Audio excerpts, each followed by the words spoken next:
Hello everyone, সবাইকে study job Tripura YouTube চ্যানেলে স্বাগতম।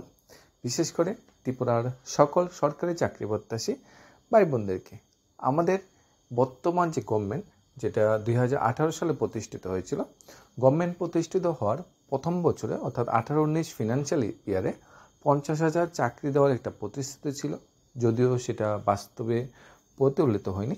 তাছাড়াও অনেকগুলো রিক্রুটমেন্ট ছিল, ত্রিপুরা পুলিশের রিক্রুটমেন্ট ছিল, ত্রিপুরা ফায়ার সার্ভিসে, ত্রিপুরা হেলথ ডিপার্টমেন্টের নার্সিং পোস্টে এবং টিপিএসসির অনেকগুলো রিক্রুটমেন্ট ছিল। তাছাড়া বিদ্যুৎ দপ্তরের হেল্পার পোস্টে রিক্রুটমেন্ট ছিল।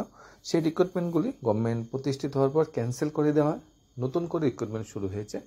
সব ঠিকঠাকই চলছিল।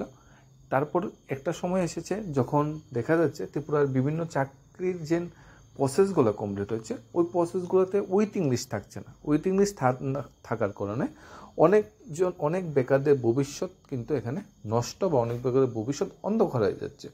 আমরা সবচেয়ে বড় যে প্রথম যে চাকরি প্রসেস ছিল, ত্রিপুরা বর্তমান সরকার সবচেয়ে প্রথম চাকরি প্রসেস নিয়োগ করেছিল টিএসআরে 1488 জন রাইফেলম্যান নিয়োগের একটা বিজ্ঞপ্তি জারি করেছিল, rifleman general duty and rifleman ট্রেডসম্যানে। কিন্তু ওই রিক্রুটমেন্ট প্রসেসটা কমপ্লিট করতে করতে কিন্তু 1488 জনকে কিন্তু চাকরি দেওয়া হয়নি, 1000 কাছাকাছি চাকরি দেওয়া হয়েছে। অর্থাৎ সেখানেও অনেকগুলো ভ্যাকেন্সি পড়ে রয়েছে। যদি ওই টিএসআর রিক্রুটমেন্টের যদি ওয়েটিং লিস্টের ব্যবস্থাটা থাকতো, তাহলে কিন্তু আরও 400-500 বেকার কিন্তু আরও চাকরি পেত। এবং টিএসআরে আরও 2টা ব্যাটালিয়ন নিয়োগের বিজ্ঞপ্তিও জারি করার কথা ছিল, যদিও এটা বাস্তবে এখনও প্রতিফলিত হয়নি। তবে সেই ওয়েটিং লিস্টে কিন্তু 400-500 জনের চাকরি হতে পারত। আমরা ত্রিপুরাতে স্টাফ নার্সিংয়ে বর্তমানে প্রায় 10,000 বেকার আছে, যারা নার্সিং রেজিস্টার করে জিএনএম পাস করে বা বিএসসি নার্সিং পাস করে বসে আছে। শুধুমাত্র 175খানা স্টাফ নার্স নিয়োগের একটা বিজ্ঞপ্তি জারি হয়েছিল। সেখানে 175খানা স্টাফ নার্সের ভ্যাকেন্সি কিন্তু ফুলফিল করা হয়নি, 160খানার মতো ভ্যাকেন্সি ফুলফিল করা হয়েছে। অর্থাৎ সেখানেও 15 থেকে 20খানা ভ্যাকেন্সি পড়ে রয়েছে। যদি ওয়েটিং লিস্টে হতো, তাহলে কিন্তু এই ভ্যাকেন্সিটি ফুলফিল হতো, আরও 15 থেকে 20 জন বেকার কিন্তু চাকরিটা পেত। জিআরবিটি যখন গ্রুপ সি একটা রিক্রুটমেন্ট বেরিয়েছিল, 2410 জন ক্যান্ডিডেটকে টোটাল এখানে জব দেওয়া হবে। সেই নিয়োগের বিজ্ঞপ্তি 2020 সালে জারি হয়েছিল। 2021-এ যার এক্সাম হয়েছে, 22-এ যার রিটার্ন রেজাল্ট বেরিয়েছে, 23-এ যার ভাইভা এবং ফাইনাল মেরিট লিস্ট বেরিয়েছে, সেখানে দেখা গিয়েছে 1 থেকে আপ টু লাস্ট পর্যন্ত 1980 জন ভাগ্যবানদের তালিকা এখানে প্রকাশ করা হয়েছে। যদিও 1980 জনের ভিতরে ত্রিপুরার বাইরে অর্থাৎ পশ্চিমবঙ্গে বা ত্রিপুরার বাইরে যে অন্যান্য রাজ্যগুলোতে আছে, সেখানে অনেকগুলো অফার গিয়েছে। সেখান থেকে কিন্তু সবাই কিন্তু জয়েনিং করেনি। প্রায় 150 মতো বাইরের ক্যান্ডিডেট আছে যারা জিআরবিটি গ্রুপ সিতে জয়েনিং করেনি, মানে 150 ক্যান্ডিডেট এখানে ভ্যাকেন্সি এখানে পড়ে রয়েছে। তাছাড়া জিআরবিটি গ্রুপ সিতে যখন চাকরি অফার ছাড়ার পরে আরও অন্যান্য ডিপার্টমেন্টও লোক নিয়োগ করা হয়েছে, যেরকম টিপিএসসির মাধ্যমে পার্সোনাল অ্যাসিস্ট্যান্ট বা মিসেলেনিয়াস পোস্টে স্টাফ নিয়োগ করার পরে অনেকে কিন্তু জিআরবিটি গ্রুপ সি থেকে মুভ অন করে ওই ভ্যাকেন্সিগুলোতে চলে গিয়েছে। এবং অনেকে কিন্তু অন্যান্য যে সরকারি চাকরির প্রসেসগুলো আছে, সেই প্রসেসগুলোতে জয়েনিং করেছে। তার জন্য জিআরবিটির যে 1980 জনের নাম ভাগ্যবানদের নাম এখানে প্রকাশ করেছিল, সেখান থেকে মিনিমাম 400 থেকে 450, অর্থাৎ প্রায় 400-450 মতো ক্যান্ডিডেট কিন্তু হয়তো জয়েনিং করেনি, অথবা জয়েনিং করার পরে এই চাকরিটা ছেড়ে অন্য একটা বেটার চাকরিতে চলে গিয়েছে। অর্থাৎ 1980 থেকে মোটামুটি 1500 জনের মধ্যে ক্যান্ডিডেট আছে বর্তমানে যারা জিআরবিটি গ্রুপ সিতে চাকরি করছে। অর্থাৎ সেই জিআরবিটি গ্রুপ সিতে যদি মেরিট লিস্ট এর পরে যদি ওয়েটিং লিস্ট পাশাপাশি দেওয়া হতো, তাহলে 2410 জনের থেকে বর্তমানে আমরা ধরে নিচ্ছি 1500 জন চাকরি করছে, প্রায় 910খানা ভ্যাকেন্সি যেগুলি পরে রয়েছে, যেগুলি নিয়োগ করা সম্ভব হয়নি, ওই ওয়েটিং লিস্ট থেকে কিন্তু 910 জন ভাগ্যবানদের নাম সিলেক্ট করা যেত। ওই 910 জন ভাগ্যবানকে চাকরিটা দেওয়া যেত। জিআরবিটি গ্রুপসের ক্ষেত্রে যেটা হয়েছে, আমরা দেখেছি ত্রিপুরা পুলিশ কনস্টেবল যে নিয়োগটা প্রসেসটা চলছে, সেখানেও প্রায় 1000 মতো ক্যান্ডিডেট নিয়োগের একটা বিজ্ঞপ্তি জারি হয়েছে, যার রেজাল্ট মাননীয় মুখ্যমন্ত্রীর কথা অনুযায়ী কিছুদিন ভিতরেই দেওয়ার কথা, যদিও বাস্তবের সাথে মানে প্রতিশ্রুতির কোনো মিল নেই। তারপরে আমরা ধরে নিচ্ছি দিয়ে দেবে।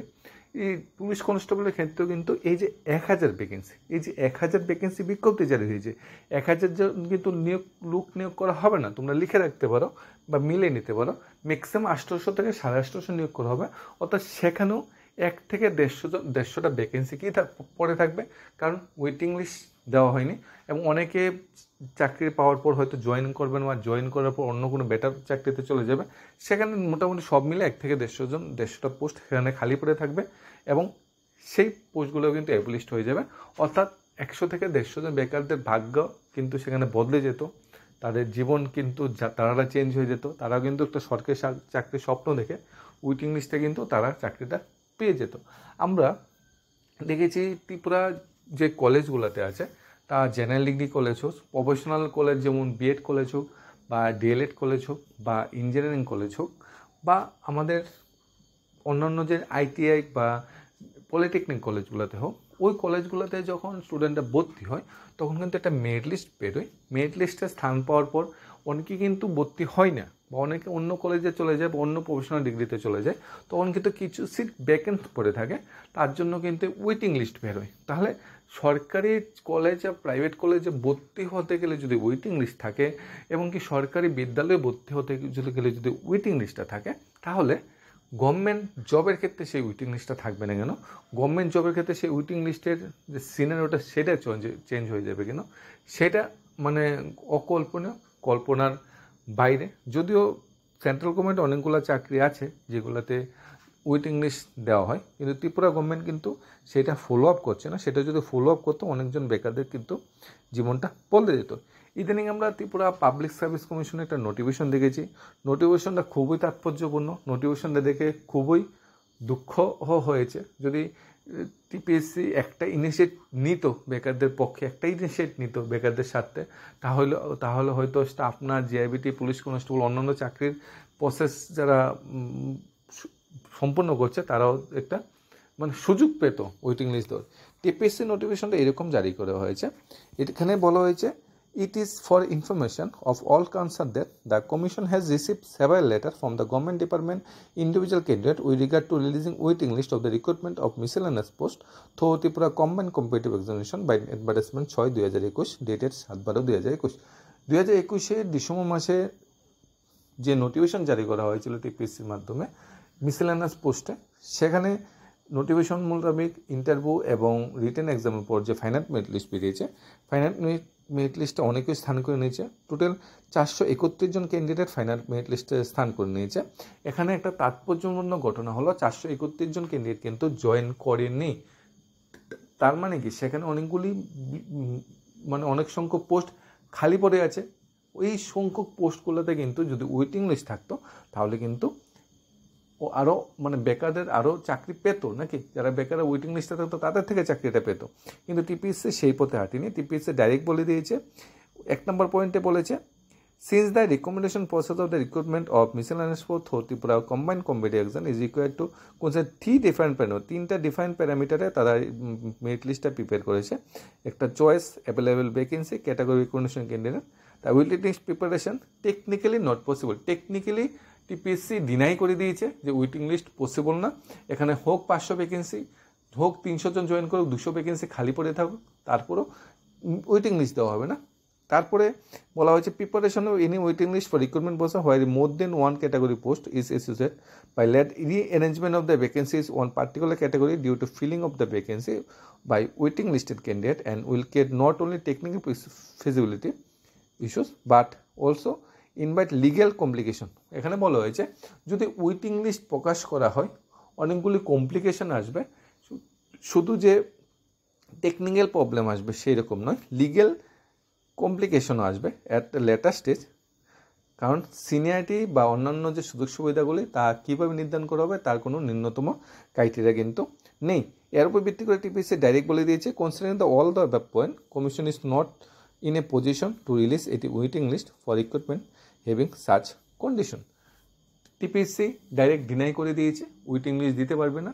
ওয়েটিং লিস্ট দিলে টিপিএসসি আইনি বেড়াজালে পড়বে। টিপিএসসির পক্ষে সম্ভব না টেকনিক্যালি ওয়েটিং লিস্ট দেওয়ার। এই প্যারামিটারে টিপিএসসি ডাইরেক্ট ডিনাই করে দিয়েছে ওয়েটিং লিস্ট দেওয়ার। এখানে যদি টিপিএসসি সেই ওয়েটিং লিস্টটা দিত, টিপিএসসি কী ধরনের আইনি বেড়াজালে বলতো সেটা বলা বাহুল্য। আইনি বেড়াজালে কখন পড়বে? যখন দেখা যাচ্ছে ওয়েটিং লিস্টে 100 জনের নাম যদি থাকে, যদি সেম নাম্বারে যদি ম্যাক্সিমাম ক্যান্ডিডেট হয়ে যায়, ধরে নাও 100 জন ওয়েটিং লিস্ট দেওয়া হবে, এখন 90 জন ঠিকঠাক পেয়েছে এবং লাস্টের 10 জনকে দিতে গিয়ে ধেয়ে একই নাম্বারে 50 জন হয়ে গেছে, তাহলে লাস্টের 10 জনকে তো দেওয়া যাবে না, কারণ একজনকে দিলে বাকি 40 জনের নামও চলে আসবে। কিন্তু জিনিসটা কিন্তু এরকম নয়, ওয়েটিং লিস্টের মাপকাঠিটা এরকম থাকে। যদি নাম্বার একরকম হয় তাদের একাডেমিক কোয়ালিফিকেশনটাকে আধার করে কিন্তু চাকরি দেওয়া যেত। যদি নাম্বার একরকম হয় তাদের সিনিয়রিটি বয়সও ভিত্তি করে কিন্তু এখানে চাকরিটা দেওয়া যেত। ওয়েটিং লিস্ট প্রকাশ করতে আইনি বেড়াজালে পড়বে সেটা কোনোভাবেই মানে স্বীকার করা যায় না। কী রকম আইনি বেড়াজালে পড়বে সেটাও বলা যায় না, কারণ ওয়েটিং লিস্টে যাদের নাম থাকবে বা একই নাম্বার যদি থাকে, ডেট অফ বার্থ কি এক হবে? একই নাম্বার থাকলে কোয়ালিফিকেশন মিলে যাবে, এটাও কি সম্ভব? কোনোভাবেই তো সম্ভব না। তাহলে ওয়েটিং লিস্ট দেওয়া যেত, হয়তো ওয়েটিং লিস্টে সবাই চাকরি পেত না, তাহলে কিছু সংখ্যক চাকরি তো পেত। জেআইবিটি গ্রুপ সিতে যেখানে 900+ ভ্যাকেন্সি আমরা ধরে নিয়েছি খালি পড়ে আছে, যদি ওয়েটিং লিস্ট দিত তাহলে 900 জন চাকরি পাবে এমন কোনো কথা বলছি না, অ্যাটলিস্ট 300 জন 400 জন তো চাকরি পেত। তাহলে 300-400 জন পরিবারের মুখে তো হাসি পড়তো। 300-400 জন বেকার তো ত্রিপুরায় নিজের পায়ে মানে সরকারি চাকরির যে তকমাটা সেটা তো পেত, তাদের জীবনটা তো খুব সুন্দরভাবে চালনা করতে পারতো নাকি? কিন্তু সেই পথে হাঁটেনি। স্টাফ নার্সের ক্ষেত্রে সেই পথে হাঁটেনি, টিএসের ক্ষেত্রে সেই পথে হাঁটেনি, টিপিসির ক্ষেত্রে সেই পথে হাঁটেনি। এখন কথা হলো জিআরবিটি গ্রুপ ডি। জিআরবিটি যে গ্রুপ ডি রিক্রুটমেন্ট প্রসেসটা, এটা একটা লম্বা প্রসেস। আমাদের মাননীয় মুখ্যমন্ত্রী প্রতিশ্রুতি দিয়েছে যে নির্বাচনের ঠিক পরে এই প্রসেসটা কমপ্লিট করা হবে। নির্বাচন শেষ, জাস্ট আর গণনা 2-3 দিন হাতে আছে। গণনার ঠিক পরে অর্থাৎ জন্য নির্বাচন আচরণবিধি আগস্ট মাসের 17 তারিখ উঠে যাবে। এরপরই এই তাদের জিআইবিটি গ্রুপ ডি রেজাল্টটা দেওয়া হবে। সেখানে কিন্তু বারবার মুখ্যমন্ত্রী বলে দিয়েছে যে আগস্ট মাসে রেজাল্ট দেবে, এবং কি ত্রিপুরার বর্তমান সরকারের যে বড় দল বিজেপি, সেই বিজেপি নিজের ফেসবুক পেজে কিন্তু সেই জিনিসটা শেয়ার করেছে যে আগস্ট মাসে 10,000 চাকরি দেওয়া হবে। এরপরে যদি চাকরি না দেওয়া হয়, এরপর যদি মুখ্যমন্ত্রী প্রতিশ্রুতি না রাখে, সেটা হলো মানে অনেক বড় গাফলাই বলবো। মানে নির্বাচনে যে বৈতরণী তা পার হওয়ার জন্য অনেক ধরনের প্রতিশ্রুতি, যেটা বলবো, যেটা বাস্তবের সাথে কোনো মিল থাকে না। আমরা ধরে নিয়েছি মুখ্যমন্ত্রী তার বক্তব্য, সম্মানিত মুখ্যমন্ত্রী সেই বক্তব্য খাড়া থাকবে এবং সেই বক্তব্য তিনি যে বলেছে তা অক্ষরে পালন করবে, এবং এই মাসের ভিতরে না পারলেও সেপ্টেম্বরের 1-2 উইকের ভিতরে অবশ্যই JRBT final merit list specialized উত্তীর্ণদের চাকরিটা অবশ্যই দিয়ে দেবে, সেই আমরাই আশা আছে। কিন্তু জিআরবিটি গ্রুপ ডিতেও কিন্তু প্রায় 2,500 খানা ভ্যাকেন্সি আছে এমটিএস পোস্টের। 2,500 খানা ভ্যাকেন্সি যখন চাকরি দেওয়া হবে, এখানে কিন্তু এই 2,500 ক্যান্ডিডেটের যারা চাকরি পাবে, এর মধ্যে কিন্তু অনেক ক্যান্ডিডেট টিপিসি কম্বাইনে জয়েন করে নিয়েছে। তারা কিন্তু জিআরবিটি গ্রুপ ডিতে চাকরিটা পাবে। কেন পাবে? কারণ তারা কিন্তু ভাইবা এক্সাম দিয়েছিল। জিআরবিটি তো জেনে বসেনি যে তারা টিপিসি কম্বাইনে পেয়েছে, তাই টিপিএসসি কম্বাইনে যারা পেয়েছে তারা জিআরবিটি গ্রুপ দিতেও পাবে। তাহলে সে ভ্যাকেন্সিগুলোতে কেউই জয়েন করবে না, সে ভ্যাকেন্সিগুলো পরে থাকবে, অ্যাবলিশড হয়ে যাবে। সেখানে যে টিপিএসসি কম্বাইনে যেখানে 400+ ক্যান্ডিডেট পেয়েছে চাকরি, সেখান থেকে জিআরবিটি গ্রুপ দিতে আমি ধরে নিই 200 জন প্লাস ক্যান্ডিডেট সিলেক্ট হয়েছে। তাহলে 200+ ক্যান্ডিডেট তো এখানেই বাদ হয়ে গেল। তাহলে 2500-তে 2300 ক্যান্ডিডেট জয়েন করলো। এর মধ্যে মিনিমাম বাইরে যারা চাকরি পাবে ইউআর ক্যাটাগরিতে 1 থেকে 150 জন জয়েন করবে না। এখানে আবার কিছু ভ্যাকেন্সি পড়ে থাকবে। এরপরে সামনে ডেট আসবে বা অন্যান্য রিক্রুটমেন্ট প্রসেসগুলি, যেমন কনস্টেবল রেগুলার জব কনস্টেবল যারা পাবে, ফায়ার সার্ভিসে যারা পাবে, জেল পুলিশের যারা পাবে, টিপিসি অন্যান্য প্রসেসে যারা পাবে, এগুলি রেগুলার জব, তারা অবশ্যই জিআরবিটি গ্রুপ ডি চাকরিটা ছেড়ে দিয়ে সেটাতে জয়েন করবে। সেখানেও 300-400 ভ্যাকেন্সি পড়ে থাকবে। মিনিমাম 500 মতো ভ্যাকেন্সি আছে যেগুলি পড়ে থাকবে। যদি জিআরবিটি গ্রুপ ডিতে ওয়েটিং লিস্ট দেওয়া হতো, তাহলে 500 জন ক্যান্ডিডেট কিন্তু বেশি চাকরি পেত। অর্থাৎ জিআরবিটির নামেই 2,500 ক্যান্ডিডেট চাকরি দেবে জিআরবিটি গ্রুপ ডি, কিন্তু লাস্ট আলটিমেটলি শুধুমাত্র 2,000 মতো ক্যান্ডিডেট, আরও কম, 2,000 তো কম হবে, 2,000 মতো ক্যান্ডিডেট এখানে ফাইনালি চাকরি করবে। 500 মতো সিট এমনি এবলিস্ট হয়ে যাবে। অর্থাৎ 500 জন বেকারের ভবিষ্যৎ এমনি অন্ধকারে চলে যাবে শুধুমাত্র একটা ওয়েটিং লিস্টের জন্য। যদি ইচ্ছা থাকে, যদি মানে সদিচ্ছা থাকে সরকারে বা সদিচ্ছা যদি জিআইবিটি থাকে তাহলে কিন্তু ওয়েটিং লিস্ট অবশ্যই দিতে পারে। টিপিসি যদি সদিচ্ছা সদ্গতি থাকে তাহলে ওয়েটিং লিস্ট অবশ্যই দিতে পারে। এখানে আইনি বেড়াজাল, এখানে টেকনিক্যালি সম্ভব নয়, এগুলি সবই একটি মানে কি উদ্দেশ্য প্রণীত মানে কথাবার্তা, যাতে ওয়েটিং লিস্ট না দেওয়া যায়। ওয়েটিং লিস্ট কিন্তু দেওয়া যায়, ওয়েটিং লিস্ট দেওয়া যায় কীভাবে দেওয়া যায়, যারা যারা চাকরি পেয়েছে এরপরে যাদের সিরিয়াল বাই নাম্বার আসে সেইভাবে তাদের নাম চলে আসবে। ইভেন যদি একই নাম্বারে দুজন ক্যান্ডিডেট থাকে তাদের ডেট অফ বার্থ নিতে দেওয়া যেতে পারে, তাদের কোয়ালিফিকেশন নিয়ে যেতে পারে, মানে অনেকগুলি ক্রাইটেরিয়া ফুলফিল করে কিন্তু ওয়েটিং লিস্ট দেওয়া যায়। ত্রিপুরা কলেজে, Tripura technical college, Tripura DElEd college, Tripura BEd college, ITI college, NIT, তারপর ত্রিপুরা স্কুল পার্টিকুলার যদি সেখানে যদি ওয়েটিং লিস্ট দেওয়া যায়, চাকরির ক্ষেত্রে এত বড় একটা প্রতিযোগিতামূলক চাকরির ক্ষেত্রে ওয়েটিং লিস্টটা দিতে আপত্তিটা কোথায়? আমরা আবেদন রাখবো গভর্নমেন্টের কাছে, জিআইবিটি বা অন্যান্য রিক্রুটমেন্ট বোর্ডগুলোর কাছে, বেকারদের স্বার্থে, ত্রিপুরা বেকারের উন্নয়নে, ত্রিপুরা বেকারদের স্বার্থে অবশ্যই ওয়েটিং লিস্ট মাস্ট প্রকাশ করা দরকার, যাতে কোনো ভ্যাকেন্সি খালি না পড়ে থাকে। এমনিতেই তো লোক নিয়োগ করা হচ্ছে, এরপরও ভ্যাকেন্সি যখন বেড়ে মানে ওয়েটিং লিস্টের জন্য অনেক ভ্যাকেন্সি খালি পড়ে থাকবে। এই ধরনের কার্যকলাপ যাতে না হয়, ওয়েটিং লিস্ট যাতে দেওয়া হয়, যাতে ম্যাক্সিমাম সংখ্যক বেকাররা চাকরি পেতে পারে এবং চাকরি করে নিজের জীবন জীবিকা বা নিজের জীবনের উন্নতি বা ত্রিপুরা উন্নয়নে সঠিক পদক্ষেপ নিতে পারে, এটাই আশা করব।